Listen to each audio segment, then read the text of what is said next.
Bonjour Shaima. Bonjour Rachid. On va parler d'éducation et pas n'importe comment ce matin, puisque la presse nous rapporte qu'une école, qui est l'école 1337, décroche la première place mondiale au Winter Challenge 2026 de Coding Game.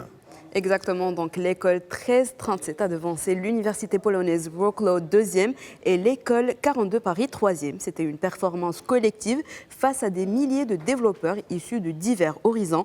Le résultat consacre les étudiants de l'établissement dans une compétition très relevée. Le défi baptisé Snakebite, tester la logique algorithmique, les compétences techniques et la réactivité. Comme le rapporte Le Matin, les étudiants se sont distingués par leur capacité à résoudre des problèmes complexes en un temps record.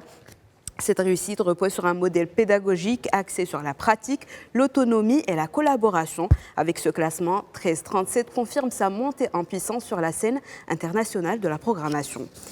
Et comme on peut le voir sur l'article de Express, l'excellence croissante des étudiants marocains est également visible dans les grandes écoles françaises. Chaque année, des centaines d'entre eux intègrent les établissements les plus sélectifs, notamment en filière scientifique et économique. Un succès porté par les classes préparatoires marocaines, réputées pour leur rigueur et leur exigence. Selon un classement du Figaro, 7 des 10 meilleures prépas étrangères pour intégrer l'école polytechnique en 2026 sont marocaines. Le lycée Mohamed VI d'excellence de Ben Guerir arrive en tête, suivi du lycée méditerranéen de Tétouan et du lycée Al-Zahraoui de Rabat. Dans les filières économiques, les établissements marocains dominent également le classement. Au total, près de 10 000 élèves sont formés chaque année dans ces classes préparatoires. Un foyer de méningite à méningocoque détecté en Angleterre et cela relance la vigilance en Europe. Au total, on parle de 23 cas qui ont été recensés fin mars, dont un en France. Au Maroc, ce type de bactérie est majoritaire dans les formes graves, représentant plus de 90% des souches selon une étude nationale.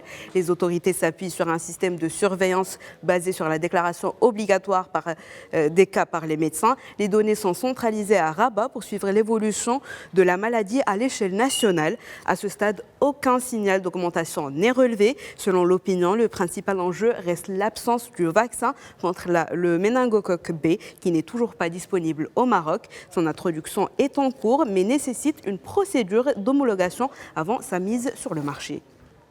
Et pour rester dans le secteur médical, le Maroc renforce le contrôle de la publicité des médicaments à l'ère numérique. L'Agence marocaine du médicament publie une nouvelle ligne directrice pour encadrer les messages promotionnels. Objectif, garantir leur conformité scientifique sur les réseaux sociaux. D'après la relève, toute publicité devra désormais respecter strictement les données validées lors de l'autorisation de mise sur le marché. Cette décision intervient face à la multiplication de contenus trompeurs en ligne. Le texte prévoit un renforcement des contrôles avec validation préalable et possibilité de suspension en cas de risque. Le périmètre est élargi, incluant aussi les communications destinées aux professionnels de santé. Et l'opinion s'intéresse à l'alerte de l'Observatoire national du développement humain quant aux mutations démographiques majeures auxquelles le Maroc fait face. La baisse de la fécondité et la hausse du célibat menacent les perspectives de développement. La croissance démographique ralentit, tandis que la population vieillit progressivement. Les plus de 60 ans occupent une place de plus en plus importante. La fécondité est désormais inférieure au seuil de renouvellement des générations. Conséquence, des ménages plus petits et une transformation du modèle familial. L'urbanisation s'accélère avec une forte concentration sur l'axe Tanger-Agadir. Face à ces évolutions, l'Observatoire alerte sur le manque d'investissement dans l'éducation, la santé et l'emploi. La Cour suprême américaine va examiner cette semaine un décret signé par Donald Trump sur le droit du sol. Exactement, donc c'est un texte qui vise à refuser la citoyenneté aux enfants nés de parents en situation irrégulière ou temporaire. Mais ce qui fait débat, c'est la conformité de cette mesure avec le 14e amendement de la Constitution. C'est ce qu'explique l'article de CBS News. Le décret signé au début du second mandat de Trump est pour l'instant bloqué par les tribunaux inférieurs. L'administration estime que la citoyenneté ne doit pas être automatique pour tous les enfants nés aux États-Unis. Les plaignants, eux, dénoncent une violation de la Constitution et d'un principe historique confirmé plus d'un demi-siècle.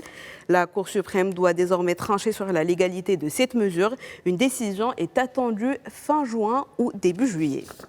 Et on reste aux États-Unis qui rouvrent leur ambassade au Venezuela après 7 ans d'interruption. Washington annonce la reprise officielle de ses activités diplomatiques à Caracas, rapporte La Libre. Une décision qui intervient après la capture de Nicolás Maduro et la mise en place d'un gouvernement intermédiaire dirigé par Desi Rodríguez. L'objectif est de renforcer le dialogue avec les autorités, la société civile et le secteur privé. La chef de mission Laura Dogu supervise actuellement les travaux avant un retour complet du personnel. Les services consulaires doivent reprendre progressivement et pour rappel, les relations diplomatiques entre les deux pays avaient été rompues en 2019. Depuis, la mission américaine était basée en Colombie.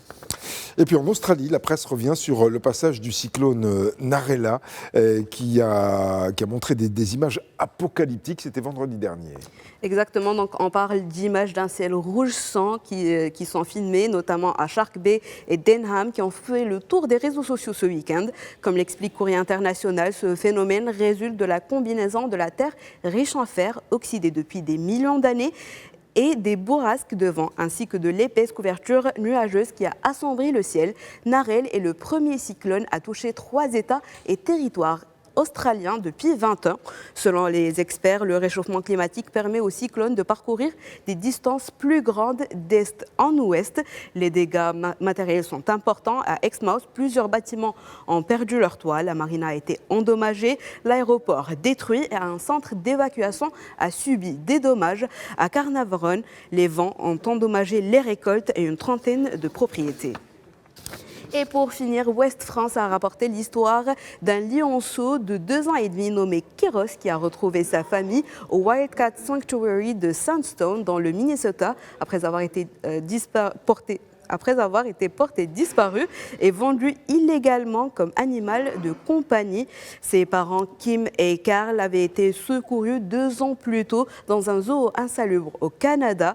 Grâce à une identification génétique et à l'organisation du transfert, Kéros a pu rejoindre ses parents et sa sœur Mongo après un trajet de 1800 km.